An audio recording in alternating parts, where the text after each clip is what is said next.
my biggest challenge because as a coach and as a type A personality, I like to control everything. And the experience that I have at Dreamwinds is my brand. People always laugh because you'll be yelling, that's off brand, and we'll, fix it immediately. And always looking for those ways to make sure that the brand is consistently represented and the experience is second to none. So on my website, one of our corporate values is wow factor. And I never let that go for the sake of growth. Welcome to Career Coaching Secrets, the podcast where we talk with successful career coaches on how they built their success and the hard lessons they learned along the way. My name is Davis Nguyen, and I'm the founder of Purple Circle, where we help career coaches scale their business to $100,000 years, $100,000 months, and even $100,000 weeks. Before Purple Circle, I've grown several 7- and 8-figure career coaching businesses myself, and have been a consultant at 2 career coaching businesses that are doing over $100 million each. Whether you're an established coach or building your practice for the first time, you'll discover the secrets to elevating your coaching business. Welcome to Career Coaching Secrets Podcast. I'm Pedro, and today's guest is Tracey Evans, a leadership development expert who helps leaders and teams go through powerful experiential learning. With more than 2 decades leading high-performing teams in the corporate world, she founded Dreamwinds to focus on what drives results when pressure is real: people, trust, and alignment. Her work blends business leadership with equine-assisted learning, using horses as honest mirrors for communication, authenticity, and teamwork. Through hands-on programs for executives, professionals, and athletes, Tracey helps teams build self-awareness, collaboration, and confidence that translate directly into real-world performance. Welcome to the show, Tracey. Thank you so much for having me, Pedro. It's great to be here. Yeah, it's great to have you too. And, we were talking pre-podcast. This is going to be different. I'm so curious about. And this brings up my next question. What would be the origin story? I like to rewind a bit because every coach has a moment where they look at their life and say, you know what, this is what I'm doing now. Right? So when was that for you? Yeah, absolutely. As you said in my intro, I had been in the corporate world for some time, and I had gotten into horses during that time. So I wasn't a lifelong horse person, but I'd loved them my whole life. And I had a horse that was a little bit challenging, and I ended up taking a horsemanship clinic to understand better what he needed from me. And it was in that clinic that I learned he needed me to be a leader. And everything he was looking for in a leader from me was the same things I wanted to be as a leader and the same things I expected from my leaders: confidence, passion, consistency, clear communication, have a plan, all of the things. And it just set some bells off for me. What a great way to learn leadership, because I'll tell you, I had done my MBA. I had done all the leadership training that my companies had put me through, but I never owned it. I owned it when my horse told me, like, this doesn't work, And what was very interesting was as I learned his language and learned what he needed, he did what I wanted. And it became a real clear message for me, because how often do we work with people who don't necessarily do what we think we've asked them to do? And when we really think about it, it's just because we've asked the wrong way. We're not connecting on the right level. We're not speaking their language, if you will. And so in learning the horse language, I learned a lot about my own leadership, and I learned a method of actually teaching leadership. It took me a few years after that first experience to actually leave my corporate career. Obviously, that was not an easy decision. I was a vice president of marketing. I had a very big job, but it was absolutely my calling. I brought my team home for a session at my new farm. We had bought a whole farm and moved our horses home. And I walked into the house after that one team session and said, this is what I have to do. And that's what got the ball rolling. Within a few months, I was doing it. I love that. How the horse revealed to you what it takes to be a leader, and you learn from it. I really like that. And you know what? When did it shift from I'm helping people to I'm building a real business around this? It was a real interesting thing because I started the business focused solely on corporate team building and leadership. And as I started to build that business, the corporate teams began to come, and I was doing exactly what I expected to do. But then what was really interesting is people started to come out of the woodwork looking for youth programs, women's leadership programs, date nights, and different things, group events, family reunions, those types of things. And so as those requests started to build, I thought, well, why not? I had various facilitators around me that could help me, and I started to branch out and expand the business. And as I started to do that, I got really passionate about what was possible. I really have never met anybody who can't benefit from this work, either personally or professionally. And that's when I reached out to my trainers and proposed a partnership opportunity for me to help them expand the certification.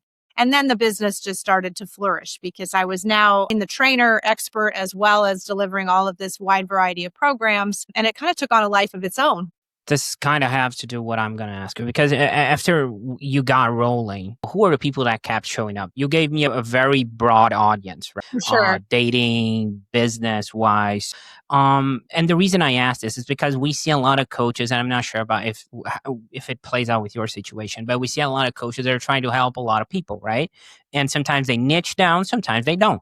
Who are the people that you realize, okay, these are my people. This is my ICP? Yeah. So for me, the programs that I run and are my passion point are still the corporate team building and leadership programs and women's leadership development.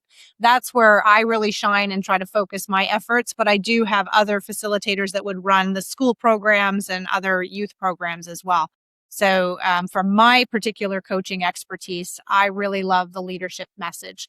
And it's personal development or professional, but the corporate team building is still my heart for sure. We can make a lot of changes. And the reason I love it so much, obviously my experience has always been corporate, but when we change someone's corporate life, if you've ever worked in a bad team or an ineffective, dysfunctional team, it doesn't just affect your 8 hours at work. It affects every minute of your life. When you get home to your family after a lousy day and stress, and you have to decompress and offload. So I don't only look at it as changing teams within an organization. I look at it as life changing. If we can get people to have good relationships and strong working relationships and success at work, they can have success in other areas of their life because it's quite consuming when you think of how much time you spend in the office. Yeah, that's so true. And I like the fact that it is still the heart of your business. It brings back you to your own origin, right? And also, the fact that when we're talking about coaching, sometimes we still hear that's somewhat, not that much, but somewhat kind of new for people to understand what's coaching in the business space. So just putting on top of that horses, this is like breaking through stuff that people are not even imagining they are capable of doing, right? In their own businesses. So I really like that. Yeah, it's very Nice. skills based, very skills focused. Those inner skills, leadership skills, absolutely. Yeah. Okay. I mean, that's the coaching side. Now let's talk about the part nobody escapes, marketing, right? So how do people usually find you? But from a corporate perspective, it's typically through my website. So SEO is a big piece of my marketing puzzle, and networking. So I do belong to networking groups and get the message out there. The trick with my business is if I was to put an ad out and say, hey, come to this great equine-led team building program, people would probably do what you did when you read my bio and went, I don't get it. So the best way for me to promote my business is to share my passion personally and help them understand how exactly it works, how the horses are providing that feedback. So I have to do something a little more engaging than just put a flat ad out. For me, it's events, it's networking, and SEO. My website really needs to share the information clearly. Yeah, they need to be a little bit more warmed up to get it. Yeah. For sure. Makes and sense. for corporate folks who have a passion for horses, it's a no-brainer. That's the type of team building they'd all want to do, and the leadership development they would all want to do. But if horses are not a natural passion for that leader, then that's something we have to help them understand. Okay, cool.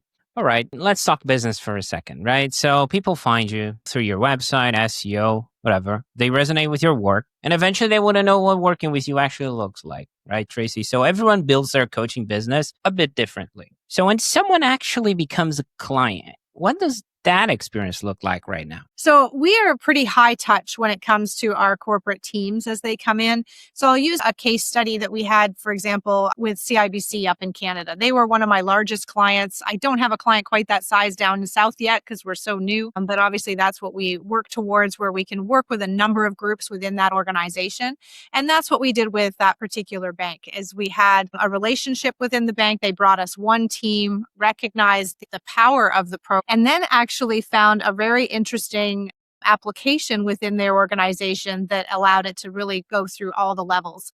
So they, in fact, used the program for launching cross-functional team projects. And for anybody who's ever worked in a corporate organization, cross-functional team projects can often be the kiss of death. They often are a great growth opportunity. It's a portion of your job, but they're very hard to be successful because it's everybody's piece of their job. It's not their whole job. And so what they did was they brought their cross-functional teams to Dreamwinds to introduce them and launch the project.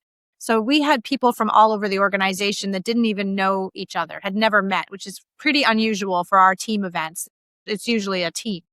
And so we put together a package and a program that really took them through the team building process. And truthfully, my goal wasn't just so much, hey, get to know each other, understand the goal of the project.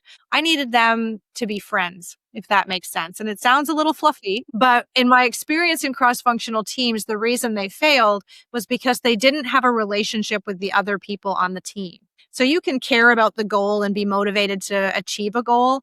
But if you're motivated to achieve a goal and you're doing it with somebody that you also want to see successful, you're going to help them do that. You're going to work together and you're making sure that no one drops the ball. And if someone can't get their stuff done, someone else is there to help them pick it up and keep the project moving. And it was game changing for that organization. They brought one team to test it. They had a consultant firm after the second or third program we ran come in and actually participate in it. And their recommendation was that cross-functional team programs start at Dreamwinds. And it was game changing in how their programs ran. They had success with the cross-functional projects. We built a team in 3 hours. We went from a quiet boardroom to we had to blow whistles to do our debriefings because people were so connected, engaged, and talking over us. So that's a great example of how that would work is so they would come in and a lot of clients actually come in saying, I have a strategic planning session. I just want to do a fun horse thing in the afternoon. And we will flip it upside down and say, we are here for all the fun, but we want you to have your fun in the morning and have your new team in your meeting in the afternoon. So trust me when I tell you this is fun, but it's more than fun. And that allows them to really see the power of the transformation in their team and the connections that they've built and the communication flow improvement, which just then gets them inspired to come again. And when we're talking about structure, right? Are we talking about, I'm not sure, I'm trying to picture because usually when we're talking about, for example, coaching, we have one-on-ones, we have online component, we have a group component. How does that play out, the structure with your clients? Sure. So our program is experiential. So they do have to come to my facility. I have a gorgeous modern boardroom that we've built down here in Tryon, North Carolina. So it has all the amenities of an office and what have you. So they feel very comfortable in a nice space. So we kick off the program there. We'll introduce the concept of EAL. We'll give them some horse information, reflect on their goals and what they're here for. And then we get them out into the arena as quickly as we can, just to get them working with the horses and real time, getting the feedback they need in order to make the changes. Some of my clients will come for a half day, and it's kind of an easy, palatable program for companies because they'll come for a half day and then use my boardroom in the afternoon for their meeting. Others will do a full immersion or they'll do a leadership training session. So I have different themed days that they can come to work on specific things. But we're in the arena as much as possible. And then after each exercise, which our exercises are objective based. So I always start, for example, with just getting people used to the horses. I get lots of people come in who are didn't choose this day. They might be afraid, they might be uncertain or, so I have to get people over that fear, get them really comfortable with the horses. And then we'll go into different exercises like building trust, building communication, and then real team collaborative exercises, all with the horses. After each exercise, we do a debriefing to get the participants to reflect on what they experienced, what they learned, what changed from the beginning of the obstacles to the end of the exercise, and really ingrain that learning and then take that forward into that next exercise to evolve through that full day or half day process. Of course, it's a day event typically or a half day event. We're always delivering premium quality food and just a really nice experience as if they had gone to a nice hotel for their offsite, but we have this amazing experience too. I have to highlight one thing you said that really caught my attention is the fact that people didn't choose this day. At the first, you make them know the horses. On a parallel to that, we're talking about people that didn't choose to work beside each other too, right? They didn't choose their co-workers. So that makes perfect sense. Yeah. But the fact that they need to first assemble them, understand them, and then we can move forward, right? That's Exactly. Okay, that makes perfect sense. So, okay. And the horses are Well, all different. So it's so, a great parallel. They're all different. The personalities are all different, and they have to understand each individual horse for sure. yeah, I like that. Okay.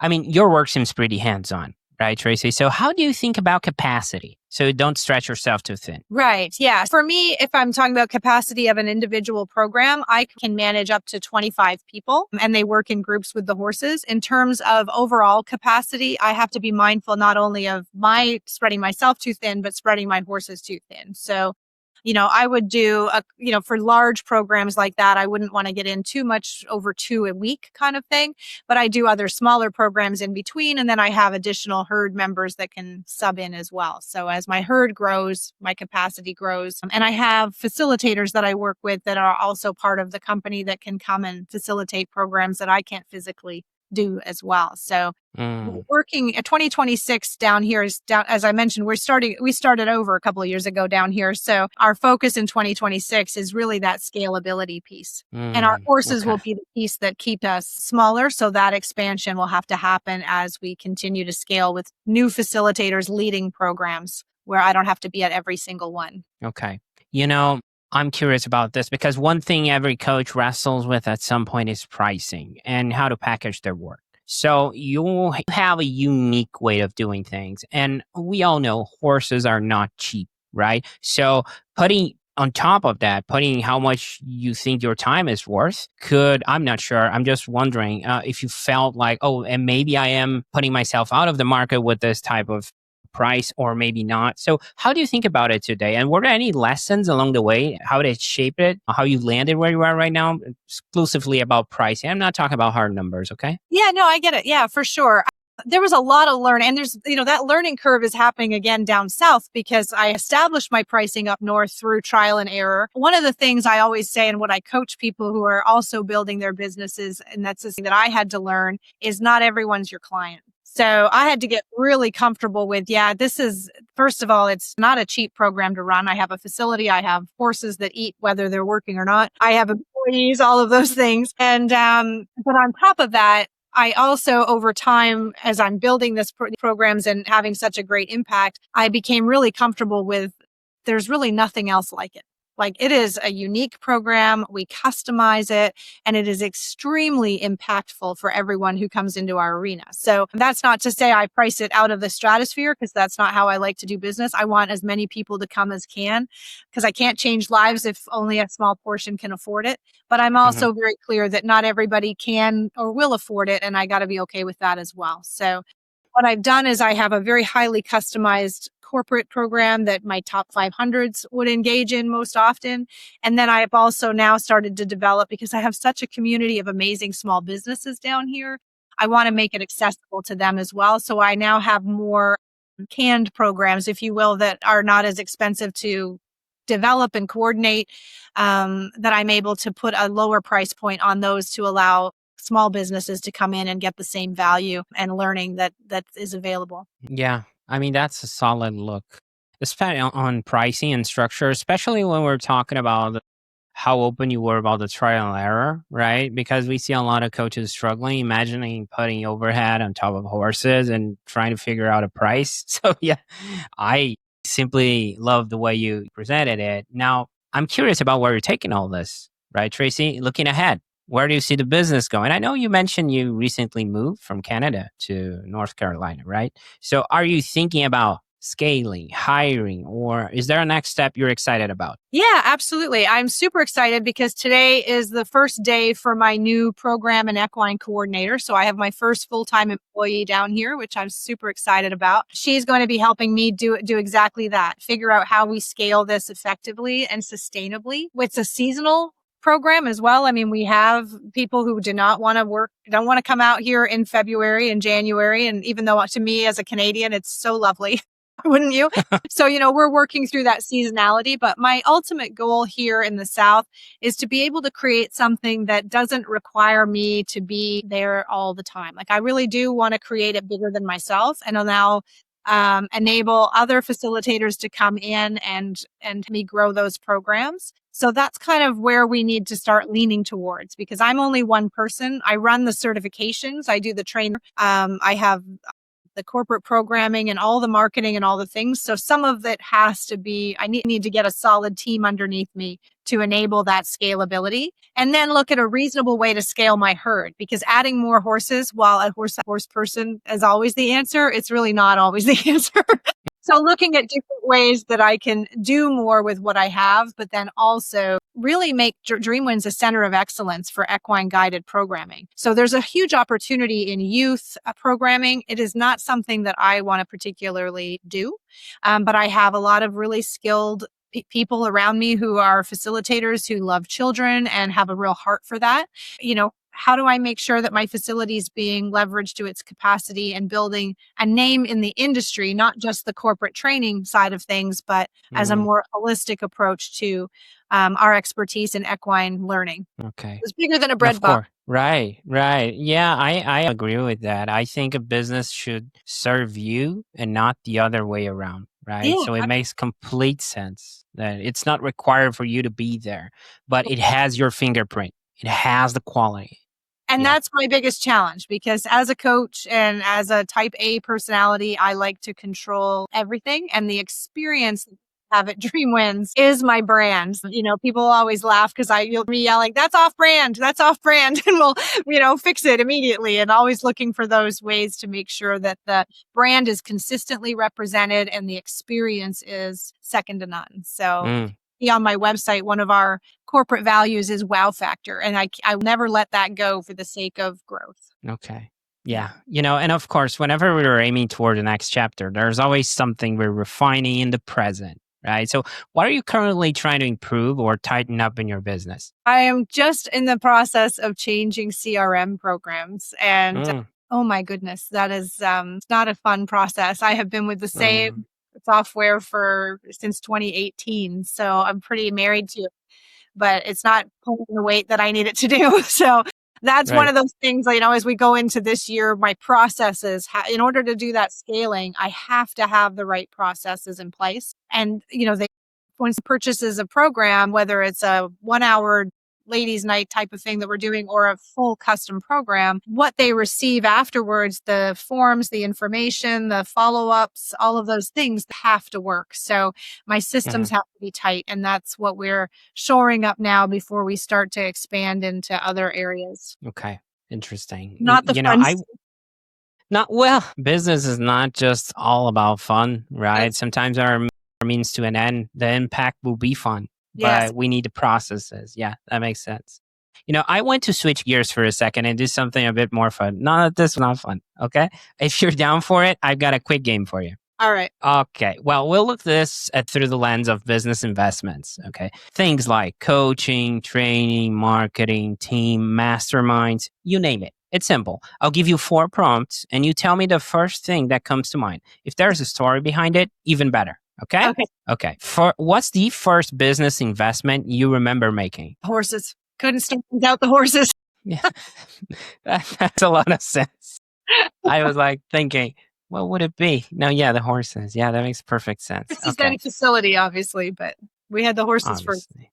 And that's a big leap of faith. We have people second thing, that they're having second thoughts about buying a laptop. We're talking about investing in a horse, right? Well, the beauty of it is my passion is horses. So it's like, he doesn't work in the program. Oh, well, we'll get another one. I love that. Yeah, exactly. Yeah, I got it. Okay. What's the most recent one you made, business investment? That's the new CRM program and hiring to help implement it. Okay. Now the next one. What's the best financial business investment you have made and why?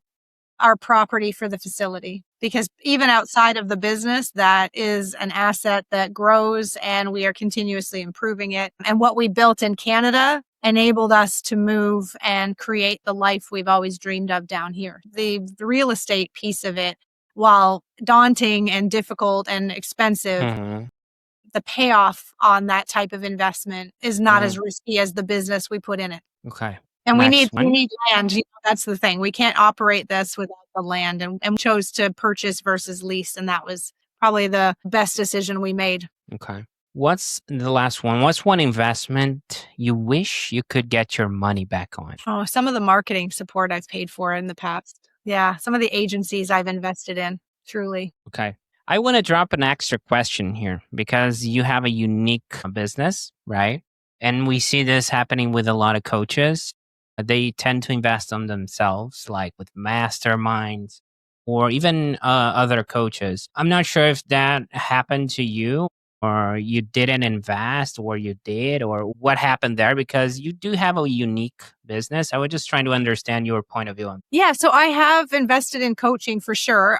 As a coach, I'm a big believer in it, and I'm not a person to sit here and say I know it all. So, for me, especially when I first started the business up north, I was not an entrepreneur. I was a corporate desk jockey. I was a marketer. I knew what I needed to do to sell, get people to use their credit card, but I didn't know how to run a business necessarily, and spent the first year thinking I did. And then I invested in coaching, and I had some really good coaches to help me just think about my business differently, recognize and put some systems in place that would allow that growth, allow me to find market. And that was hugely helpful. And again, as a marketer, it was humbling because I'm like, I've been marketing for 20 years. I know how to market, but I never had to market anything that needed the end that mine did. So mine does. So I had a whole education component that needed to happen before people could buy. And that was a piece that I really needed that coaching on and was grateful for it. And I'll still reach out to experts all the time. It's why I love my networking groups. Any of my graduates that get into this business, I say that, the first thing you need to do is join networking groups. There's so much knowledge and passion and just support available just by working with other small business or large business owners that have done it before you. People who have their niche and also have a different perspective. So my horses make business unique, but at the roots of it, I'm still running a business. It's a business. Nice. Yeah. Nice that you see it that way, especially because the way you see it, since you had a background on marketing, but this is a whole different beast. So I really think that's really cool that you're, in a way, it's so humble, right? And the experience humbles ourselves, right? Oh, yeah. We're Humble real quick. I moved to the US thinking, oh, it's not that different than Canada, but it's quite different. And how I speak to my programs. And I moved to an area that's very horse savvy, which means that everyone around me already has their own ideas on what horses are good for, and very few recognize it as a teaching partner. So that I'm back to educating my market, and it's just very interesting. And I love that, Tracey, and like a problem solver. So I'm like, oh, why isn't that one? right, yeah. And looking at those, how has your approach to investing in the business changed over the years, if it has? Well, I'm not buying horses as rampantly as I used to because they are expensive and they do eat everything in sight and they try to, die and do all dumb things. So I'm very on my herd, but I'm also investing differently in how I manage my marketing. So because I'd had some challenging experiences with some agencies, I've taken a little bit more of that on, and I'm now just educating myself on the pieces that I can manage and then looking for more specific experts to fill in some of those gaps and help me get it further. I don't doing huge outlays on, just handle this for me. I've been back a little bit more control back down here because I really think I need to understand it before I can let it go. Market is quite different. Okay. I want to tap into your experience for a second.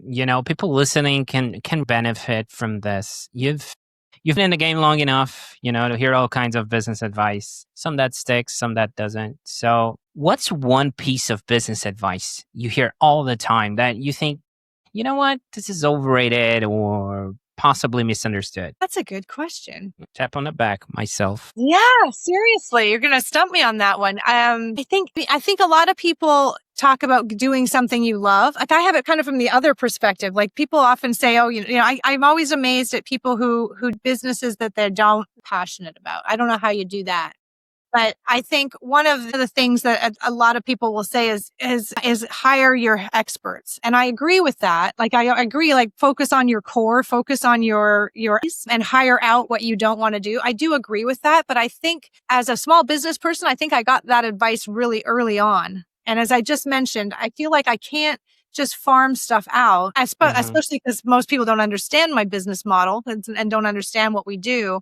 But I feel like as a business owner, as hard as it is in the beginning, you need to retain ownership of all those things to start with because you need to know them better than anybody. So when you pass them out and when you do start to get that support and farm out those non-core areas, and we have to do that have to happen, But I would say it shouldn't happen too soon, because if you don't have a full finger on your pulse of every aspect of your business, your financials, your marketing, all of it, your operations, to just pass it to someone else, you're going to fail. You're going to fall down. You're not going to know when it's falling down, and you're going to suffer longer than you need to. Know exactly how it should go. You can guide your people better, your agencies and whoever else you're working with, but you can also catch it when it's not going the way it should. And I really feel like that was a strong message that I've always received is, focus on your core strength and farm everything else.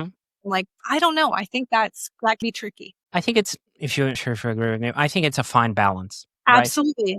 It's like, don't outsource the decision making. Outsource the tools that you don't know, but you need to figure out where you want to go. Because if you outsource, I'm going to outsource my entire marketing. And they're going to start asking, right? What's your ICP? Where do you think they are? And all of that. And you're like, yeah, you know what? Can you help me with that? And somewhat, it's like, yeah, ramp it down a little bit. Try to figure out some stuff so you know what doesn't work. And you're like, you know what? I got into a bottleneck and I really need an expert, right? Yeah. Something like this. I've never built my own website, for example. Like, I 100% outsourced that from day one. I'm like, I know your weaknesses as well. And that I agree with. But I mean, to outsource all your marketing or all your operations or even bookkeeping, I hate bookkeeping. And I badly tried to get rid of that very early on. And ultimately, if you don't know your books, you can't manage your business. So sometimes you can't get rid of all the crappy little jobs that you don't want to do. You have to sort of suffer through a few of them just so you have a good understanding of what's required for the rest of your business growth. Okay. And on the other side, hang on to stuff you're really bad at. Right. Yeah. And on the other side, Tracey, what's a piece of advice you wish more people actually took seriously? I really wish more people would focus on what they love. As I mentioned, I see a lot of business owners who are running businesses and they're not that passionate about it. And running a business is really hard. If you don't love what you're doing, I don't know how you get through the hard times and overcome those obstacles and dig into your grit. And I think we have one life. Like, why would we not craft a life that we love every day? So, I spent years in a corporate world and I loved my job, but I didn't love my job. And eventually I burned out and I didn't love it at all. And I heard that from a lot of people. When I left my role, I thought people would think I was crazy. And because I had a great job, I really did. I loved the great company, great job, great people, fulfilling my own passion and doing something that was from my heart, I guess. And I wasn't having the impact I wanted to have either. And when I actually assumed people would think I was crazy and that maybe didn't even want to hear from me again. And when I finally reached out to colleagues and stuff, I heard very similar stories, wow, I'm so envious of you. Like, I wish I could do that. And I just feel like I would never want to live life wishing I could do something. Like, we have one life. And this is why I teach the certification for people who are passionate about what I do. I love to help people do what I do. If that's what they're passionate about it, I want to help them find a path to have horses and not go bankrupt because they just a lot of money. But I think having something that you're really passionate about as a business owner is so important.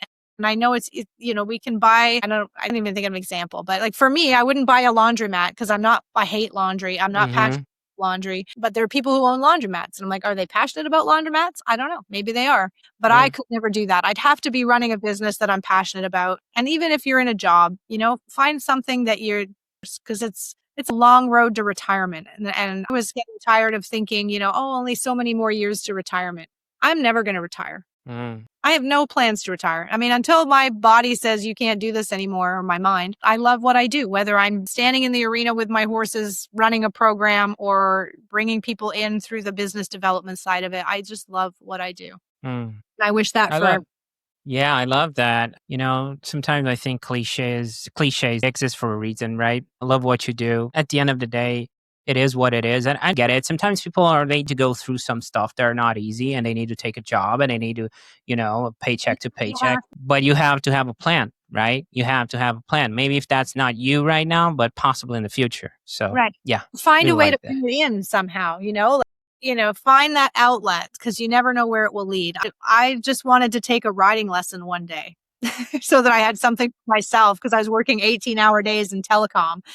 And boom, here I am. So, if we don't try new things and explore our passions, how will we ever know where it could have led? Right. Okay. And if someone listening wants to connect with you or follow your work, where can people find you and connect with you, Tracey? They can check us out on dreamwinds.com. We have all our contact information on there. We also are on Facebook and Instagram pretty consistently, which is our Dreamwinds EAL tag on there.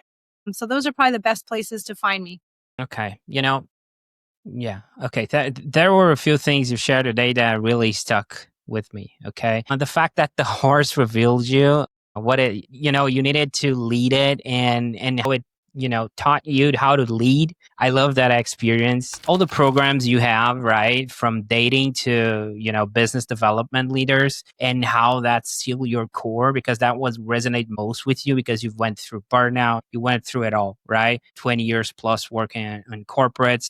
On the top of it, I understand that you have different programs, but at the same time, I love the fact that what you're really in the heart of what really resonates with you. And I really like that. And also, horses as your first investment, because, worst case scenario, I'm a horse girl. I'm going to have horses. This is fun. Right. So, and I need to highlight also the fact that you had a background in marketing, but you were handling a totally different scenario beast. It's like, okay, I need to humble up and need to learn a little bit more about this and the ins and outs. And yeah, I simply love that. So I appreciate what you do, Tracey, and I appreciate you being here and sharing so openly today. It was great having you on. I appreciate it. Thanks so much for the opportunity. It was great to meet you. That's it for this episode of Career Coaching Secrets. If you enjoyed this conversation, you can subscribe on YouTube, Spotify, Apple Podcasts, or wherever you're listening to this episode to catch future episodes. This podcast was brought to you by Purple Circle, where we help career coaches scale their business to $100,000 years, $100,000 months, or even $100,000 weeks, all without burning out and making sure that you're making the impact and having the life that you want. To learn more about our community and how we can help you, visit joinpurplecircle.com.